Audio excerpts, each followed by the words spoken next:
بسم اللہ الرحمن الرحیم۔ تمام ناظرین کو علمدار ٹی وی پہ خوش آمدید۔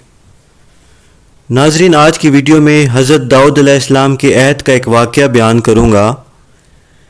اس واقعے کو مولانا روم نے ایک حکایت کی صورت میں نقل کیا ہے۔ کہتے ہیں کہ حضرت داؤد علیہ السلام کے زمانے میں ایک شخص سب کے سامنے یہ دعا کرتا تھا کہ یا اللہ، مجھے بغیر کسی محنت کے روزی عطا کر۔ تو نے مجھے ناکارہ اور ضعیف پیدا کیا ہے، تو مجھے رزق بھی مشقت کے بغیر دے۔ تو نے جہاں مجھ جیسے اور آرام طلب انسانوں کو رزق مہیا کیا ہے، تو مجھے بھی عطا کر دے۔ ہاتھ پاؤں والے تو چل پھر کر روزی پیدا کر لیتے ہیں، اور جس کے پاؤں نہ ہوں اس کو تو تیرا ہی آسرا ہے۔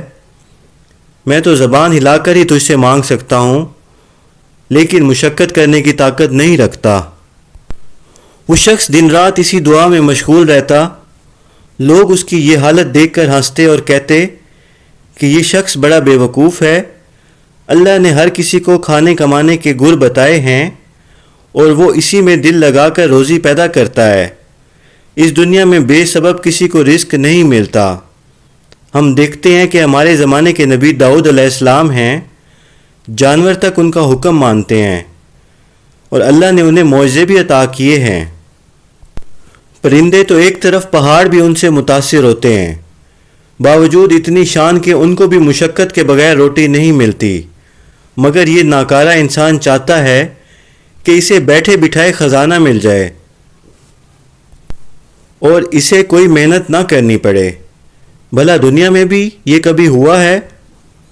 لوگ سو باتیں کرتے، مگر وہ اپنی دعا میں مشغول رہتا۔ پھر لوگوں نے اس سے مذاق کرنا شروع کر دیا، لیکن وہ بدستور دعا کرتا رہا، یہاں تک کہ اس کی دعا کا چرچا سارے شہر میں ہو گیا۔ نتیجہ یہ ہوا کہ اللہ تعالیٰ نے اس کی دعا قبول کر لی۔ جو تلاش کرے آخر اس کو مل ہی جاتا ہے۔ رسول اللہ صلی اللہ علیہ وآلہ وسلم نے بھی اپنے صحابہ رضی اللہ سے فرمایا کہ اللہ تعالیٰ دل سے دعا کرنے والے کو دوست رکھتا ہے۔ چنانچہ جب وہ شخص صبح کے وقت دل سے دعا کرتا رہا تو اچانک ایک دن ایک بیل نے آ کر اس کے دروازے پر ٹکر ماری، کنڈی توڑ ڈالی اور بے باکی سے اندر گھس آیا۔ وہ سمجھا، اسے یقین ہوا کہ اس کی دعا قبول ہو گئی۔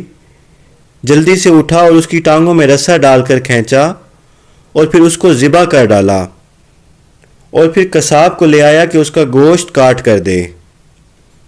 ادھر جب مالک نے بیل کو اپنی جگہ نہ پایا تو تلاش کرتے ہوئے اس جگہ پہنچا جہاں وہ ذبح ہوا تھا، اور کہا، اے ظالم، تو نے میرے بیل کو کیوں ذبح کر دیا؟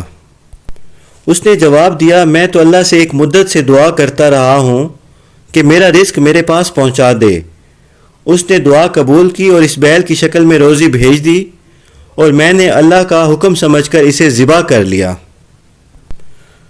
بیل والا یہ سن کر بہت غصے ہوا اور اسے بے تحاشا مارنے لگا، اور گریبان سے پکڑ کر حضرت داؤد علیہ السلام کی عدالت میں لے آیا، اور راستے میں فریاد کرتا جاتا کہ لوگوں، اس خائن نے میرا بیل مار ڈالا، اور نہایت ڈٹائی سے کہتا ہے کہ اللہ نے میری دعا قبول کر لی اور بیل کو میرے پاس بھیجا، اور میں نے اسے اپنا رزق سمجھ کر ذبح کر لیا۔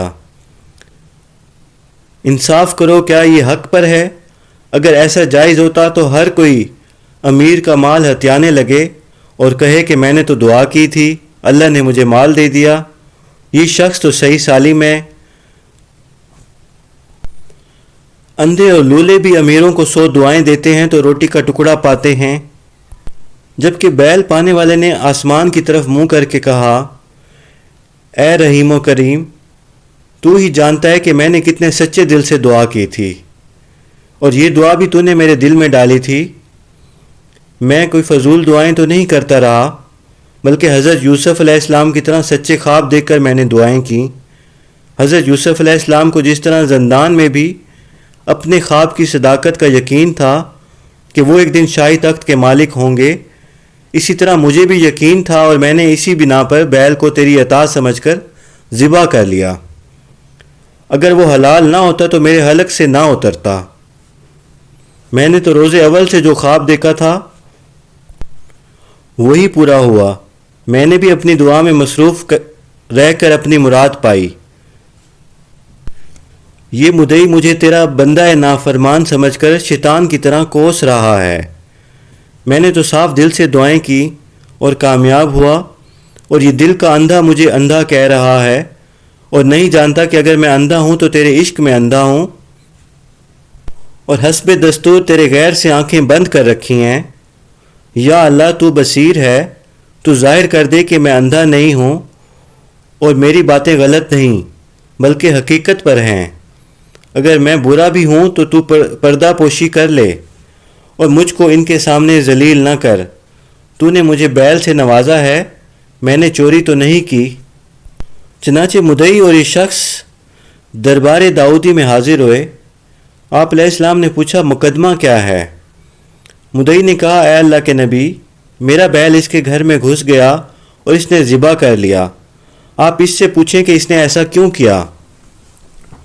حضرت داؤد علیہ السلام نے پوچھا تو اس نے کہا میں نے اللہ سے کئی سال سے دعا مانگی کہ مجھے بلا مشقت روزی عطا فرمائیں۔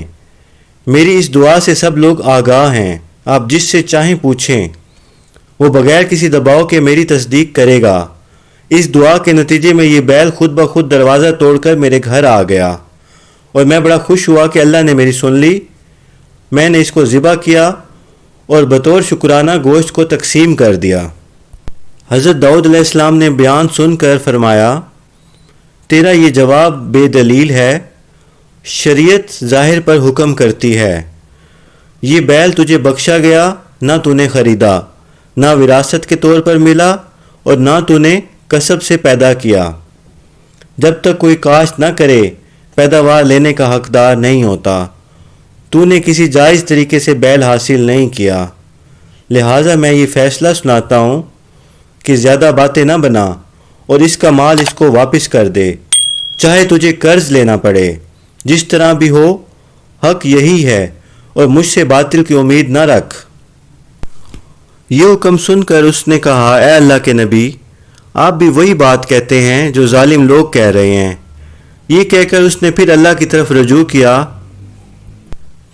اور عرض کیا اے میرے دل کا درد جاننے والے، جو روشنی تو نے میرے دل میں ڈالی ہے داؤد علیہ السلام کے دل میں بھی ڈال دیں اور انہیں اس حقیقت حال سے آگاہ کر دیں۔ اور اس دعا کے بعد بے اختیار اس کے دل سے آوازاری نکلنے لگی جس نے حضرت داؤد علیہ السلام کے دل پر بڑا اثر کیا، اور آپ نے فرمایا اے مدعی مجھے ذرا اور غور کرنے دے، جلدی نہ کر، اور نماز میں مشغول ہو گئے تاکہ اللہ سے حکم حاصل کر کے دوبارہ فیصلہ سنائیں۔ آپ ایسے محو ہوئے کہ آپ کو دنیا کی خبر نہ رہی۔ آخر ایک شخص نے آپ کا دامن کھینچ کر آپ کو مقدمہ کی طرف متوجہ کیا۔ آپ حجرے میں گئے اور دروازہ بند کر کے دوبارہ اللہ سے دعا کی الہی مجھے حقیقت حال سے آگاہ کریں۔ چنانچہ اللہ کی طرف سے اطلاع پا کر دوسرے دن اپنے دربار دوبارہ منعقد کیا۔ مدعی نے پھر اس شخص کو مخاطب کر کے کہنے لگا کہ تو نے ناحق میرا بیل ذبح کر کے کھا لیا، تجھے کس طرح حلال ہو سکتا ہے؟ میرا مال مجھے دے دے۔ یہ کوئی وجہ نہیں کہ میں نے اتنی مدت دعا کی تو اللہ نے مجھے یہ بیل بھیج دیا۔ اور پھر حضرت داؤد علیہ السلام کو مخاطب کر کے کہا اے اللہ کے نبی، یہ کس طرح ہو سکتا ہے کہ بیل تو میری ملکیت ہو اور اللہ کسی اور کو دے دے؟ پھر حضرت داؤد علیہ السلام نے اپنا فیصلہ سنایا اور مدعی سے کہا یہاں سے خاموشی کے ساتھ چلا جا اور دوبارہ بیل کا تقاضا نہ کرنا۔ جب اللہ نے تیری پردہ پوشی کر رکھی ہے تو خود اپنے راز کو ظاہر نہ کر۔ بے وقوف مدعی یہ سن کر اور شور کرنے لگا کہ یہ کیسا انصاف ہے؟ کیا آپ کوئی نئی شریعت نافذ ہو گئی ہے؟ آپ کے انصاف کی تو شہرت زمین سے آسمان تک پہنچ چکی ہے، مگر مجھ پر جو ظلم کیا جا رہا ہے وہ تو کبھی کسی کے ساتھ نہیں ہوا۔ مدعی اسی طرح شور کرتا رہا اور انصاف کی دہائی دیتا رہا اے اللہ کے نبی مجھ پر ایسا ظلم نہ کریں۔ یہ دیکھ کر حضرت داؤد علیہ السلام نے مدعی سے کہا کہ اب تیرے لیے یہ حکم ہے کہ تو اپنا سب مال بھی اس شخص کے حوالے کر دے تو یہ تیرے لیے بہتر ہوگا، ورنہ اب تیرا راز ظاہر کر دیا جائے گا۔ مدعی نے یہ سن کر سر پر خاک ڈالی اور کپڑے پھاڑ کر کہنے لگا، آپ تو ظلم پر ظلم کیے جاتے ہیں، اور دیر تک گستاخانہ کلمات بکتا رہا۔ آخر حضرت داؤد علیہ السلام نے فرمایا، اے بد نصیب، تیری قسمت میں پردہ پوشی نہیں لکھی، تیرا ظلم اب بتدریج ظاہر ہونے لگا ہے۔ یہ سن کر مدعی نے پھر واویلا شروع کر دیا، جس پر حضرت داؤد علیہ السلام کو غصہ آیا اور آپ نے فرمایا، اب تیری جان تب بچ سکتی ہے جب تو اپنے اہل و عیال کو بھی اس شخص کے حوالے کر دے۔ اس حکم پر وہ پتھر سے اپنا سر پھوڑنے لگا اور ادھر ادھر دوڑنے لگا۔ لوگ بھی حیران تھے کہ حضرت داؤد علیہ السلام یہ کیسا حکم دے رہے ہیں۔ مولانا فرماتے ہیں، جو شخص تنکے کی طرح نفس کی ہوا کے بس میں ہو، وہ ظالم اور مظلوم میں کیا تمیز کر سکتا ہے؟ ایسا وہی کر سکتا ہے جو ظالم نفس کا سر کاٹ ڈالے، ورنہ یہ ظالم نفس جوش میں ہر مظلوم کا دشمن ہوتا ہے۔ حضرت داؤد علیہ السلام کے حکم پر مدعی کے حمایتی لوگ وہ بھی باہر نکل آئے اور آپ علیہ السلام سے کہنے لگے، یہ آپ کیا ستم کر رہے ہیں؟ حضرت داؤد علیہ السلام نے یہ ہنگامہ دیکھ کر کہا کہ اب راز فاش ہو کر ہی رہے گا، او میرے ساتھ جنگل کی طرف چلو، جہاں ایک درخت کی جڑواں جڑوں سے ایک بے گناہ کے خون کی بو آ رہی ہے، اس شخص کے باپ کے خون کی جو اس ظالم مدعی نے بے دریغ بہایا، تاکہ اپنے آقا اور اس شخص کے باپ کے مال و متاع پر قبضہ کر سکے۔ اب تک اللہ نے پردہ پوشی کی ہوئی تھی، مگر اب اس کی ناشکری نے پردہ اٹھا دیا۔ اس ظالم نے اتنا بھی نہ کیا کہ جس کو ہلاک کیا اس کے یتیم بچے کے سر پر شفقت کا ہاتھ رکھتا،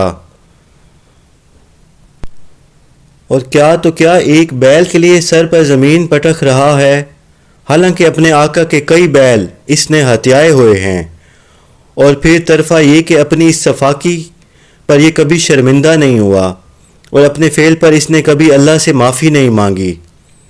یہ فرما کر حضرت داؤد علیہ السلام لوگوں کو جنگل کی طرف لے گئے اور مدعی کو ایک درخت کے پاس کھڑا کر کے کہا، یہاں تو نے اپنے آقا کو ہلاک کر کے دفن کر دیا تھا، تیری چھری بھی جس پر تیرا نام لکھا ہوا ہے ادھر ہی ملے گی، اور جو تیری بیوی ہے وہ تیرے آقا کی لونڈی تھی، لہٰذا وہ بال بچوں سمیت اس کے بیٹے کی ملکیت ہے، تو خود اس آقا کا غلام تھا، بس تیری سب کمائی بھی اس شخص کے حق پر ہے، اس شخص کا حق ہے۔ یہ بیان کر کے حضرت داؤد علیہ السلام نے زمین کھودنے کا حکم دیا تو وہاں سے اس کے آقا کی ہڈیاں اور چھری برآمد ہوئی۔ یہ دیکھ کر تمام لوگوں میں ہلچل مچ گئی اور سب اپنی گستاخی پر نادم ہو کر معافی مانگنے لگے۔ حضرت داؤد علیہ السلام نے درخت سے فرمایا، جو کچھ تجھے معلوم ہے بیان کر۔ اللہ کی قدرت سے درخت سے آواز آئی، اے اللہ کے نبی، جو کچھ آپ نے فرمایا اللہ شاہد ہے کہ بالکل سچ ہے۔ اس مدعی نے چھری سے اپنے آقا کو یہاں پر ہلاک کیا تھا۔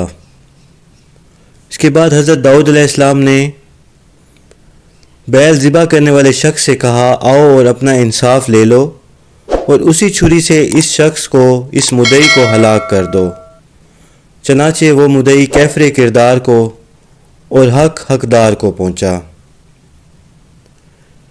ناظرین، اس حکایت میں مولانا روم نے انسان کو یہ نصیحت کی ہے کہ اے انسان، ہر راز کسی نہ کسی وقت ظاہر ہو کر رہتا ہے، اسی لیے بدی کے بیج نہ بو، کیونکہ وہ ضرور اگے گا۔ واللہ عالم بالصواب۔